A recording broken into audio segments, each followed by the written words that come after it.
discurso no plenário do Congresso. Poucas coisas, né, concentram tanto poder e, ao mesmo tempo, tanto risco. As mesmas palavras podem ser vistas como um ato de resistência ou, sei lá, uma quebra de decoro, intolerável. E é exatamente essa batalha de narrativas que a gente vai explorar hoje. A gente tem aqui um documento que é, na prática, um estudo de caso sobre um desses momentos.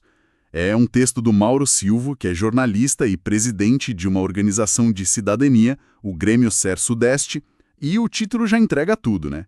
A verdade que eles querem calar. O discurso de Glauber e a exposição dos golpistas.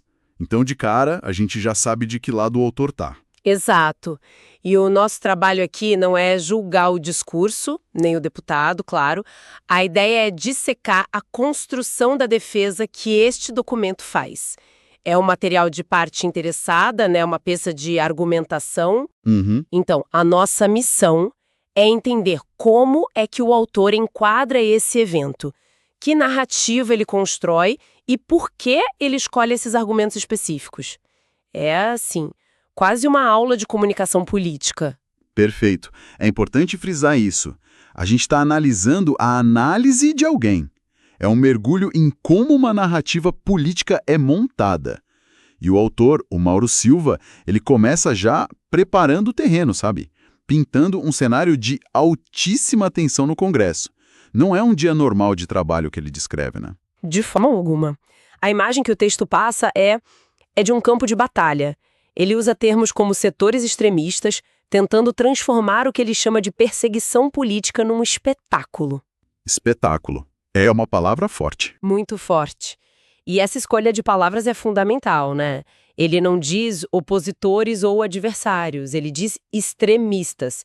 Isso já estabelece um enquadramento moral. De um lado a justiça e do outro o fanatismo, entende? Entendi. E nesse palco, então, o discurso do deputado Glauber B. entra como elemento que quebra tudo. O autor descreve como um ato que quebra o silêncio cúmplice. Eu gosto dessa expressão. É ótima. Ela sugere que o problema não era só o barulho dos extremistas. Mas também o silêncio de quem deveria estar falando e não estava. Exatamente. A estratégia narrativa aqui é bem clara. Posicionar o deputado não apenas como um alvo, mas como um protagonista corajoso. O discurso é descrito como direto, sem rodeios, uma afronta aos acordos de bastidor. Ah, claro. O autor está construindo a imagem de um outsider, sabe? Alguém que não joga o jogo do sistema, mesmo estando lá dentro. O que me chama a atenção é que ele não perde tempo com nuances. A frase "disse a verdade na cara de quem ataca a democracia" é de uma clareza brutal.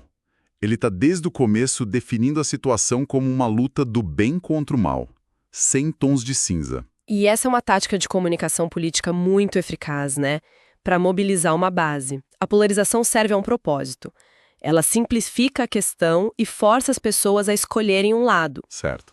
Ao enquadrar o debate dessa forma, o autor tenta anular qualquer legitimidade dos argumentos contrários antes mesmo de apresentá-los. Se eles são os que atacam a democracia, o que eles dizem não pode ser sério. Certo.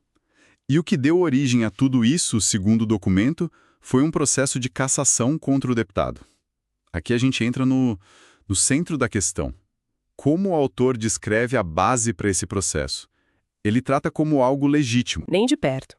O texto argumenta que a acusação toda se baseia num episódio isolado.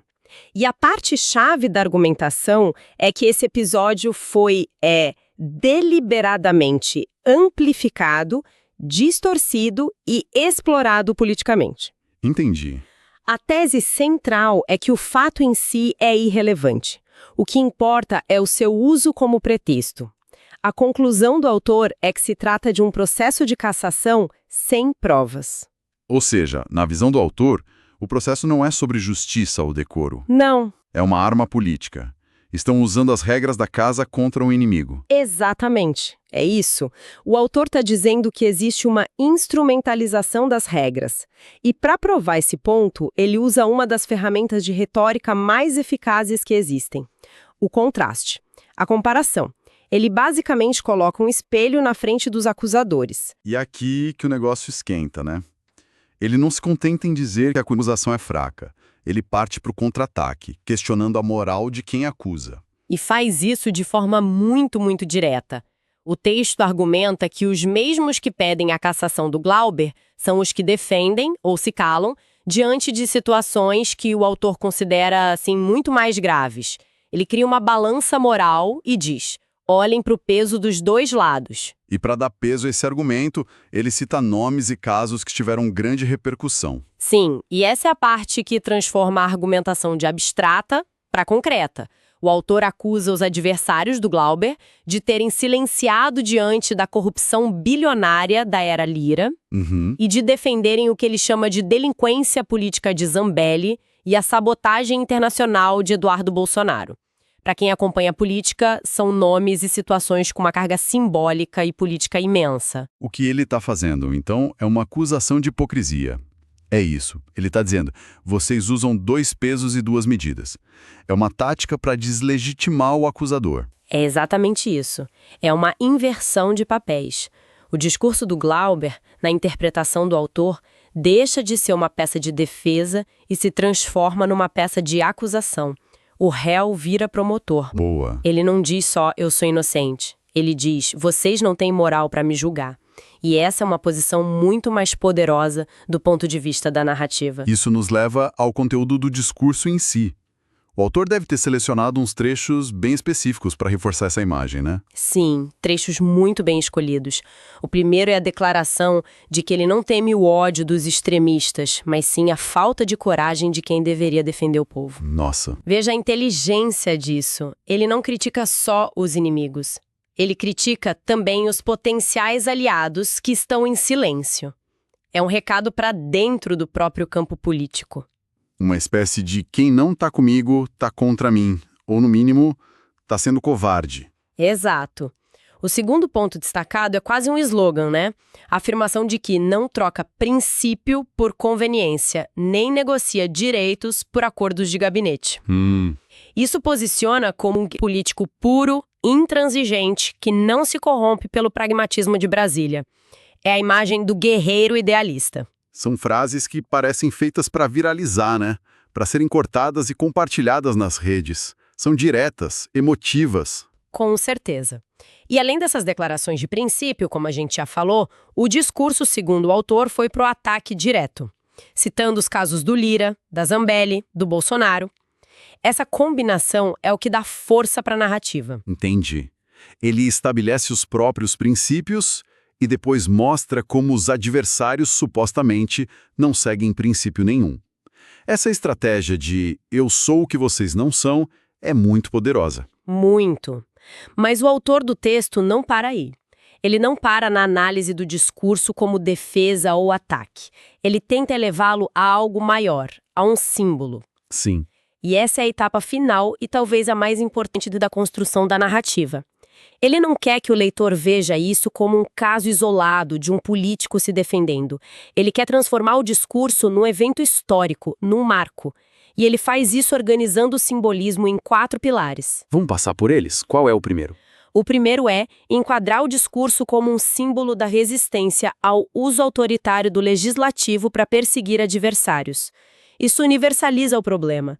Não é mais sobre o deputado Glauber, é sobre a saúde da democracia. Faz sentido. O segundo ponto parece ser uma consequência disso, né? Exato. O segundo é a defesa da liberdade parlamentar como instrumento do povo. A ideia aqui é conectar a imunidade e a liberdade de expressão do parlamentar não a um privilégio pessoal, mas a uma necessidade da representação popular. É como se ele dissesse, atacar a minha voz é atacar a voz dos meus eleitores. O que nos leva ao terceiro e ao quarto pontos que parecem reforçar a imagem pessoal dele, mas com uma roupagem mais coletiva. Isso. O terceiro é a recusa em se dobrar a chantagens políticas ou midiáticas, que reforça a imagem do incorruptível que a gente já comentou. E o quarto, que é talvez o mais ideológico, é a proteção de um princípio. Ninguém cala quem representa a classe trabalhadora. Ah, e ele ancora... Exato, ele ancora a luta individual dele numa luta de classes, falando diretamente por uma base política específica da esquerda. Ao fazer isso, ele está tentando transformar um processo que poderia ser visto como uma questão técnica Numa batalha épica, cheia de significados.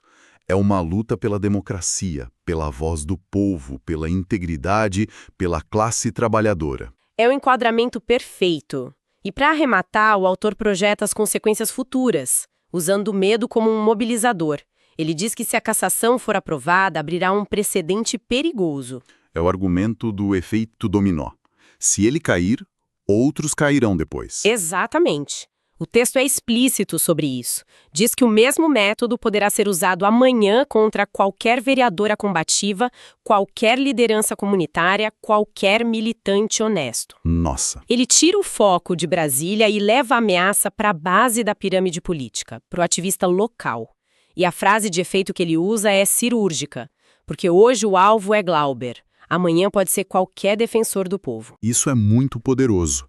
Transforma a defesa de um mandato numa questão de autopreservação para todo um espectro político. Ele está dizendo, a minha luta é a sua luta. E essa é a jogada final. Ele cria um senso de urgência e de destino compartilhado. A narrativa se fecha perfeitamente. Recapitulando, então, o documento que a gente analisou é uma defesa apaixonada e muito estratégica. É uma peça de comunicação política que enquadra um discurso como um ato heróico de resistência. Resistência contra um sistema que o autor descreve como hipócrita e autoritário. E a conclusão do autor amarra tudo isso. Ele diz que o discurso não apenas atinge a moral dos extremistas, mas que ele destrói a narrativa golpista que tenta transformar vítima em vilão. Entendi. Prova que ainda existem políticos que não se vendem. É uma conclusão que declara vitória no campo da narrativa, sabe? Independentemente do resultado real do processo. O que mostra que o próprio documento é parte da batalha que ele descreve. É metalinguístico, ele não está só analisando a guerra de narrativas, ele é uma arma nessa guerra. Perfeitamente colocado. E ao desmontar essa peça, a gente fica com uma reflexão inevitável que o texto, obviamente, não faz. Ele apresenta uma visão muito clara de quem está certo e quem está errado.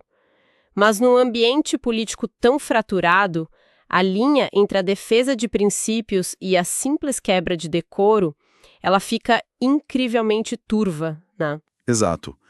Onde termina a liberdade de expressão, que é sagrada para um parlamentar, e onde começa o abuso dessa liberdade. O que para o autor do texto é dizer a verdade na cara. Pode ser uma ofensa, uma calúnia que justifica uma punição. Isso levanta a questão central que paira sobre as democracias hoje em dia. Quem tem a legitimidade para traçar essa linha? Pois é. É uma comissão de ética formada por adversários políticos? É a opinião pública que é tão dividida? O documento que a gente analisou oferece uma resposta categórica do ponto de vista dele. Mas a realidade é que essa linha está constantemente sendo disputada, redesenhada e usada como arma, por todos os lados. É uma disputa que parece não ter fim.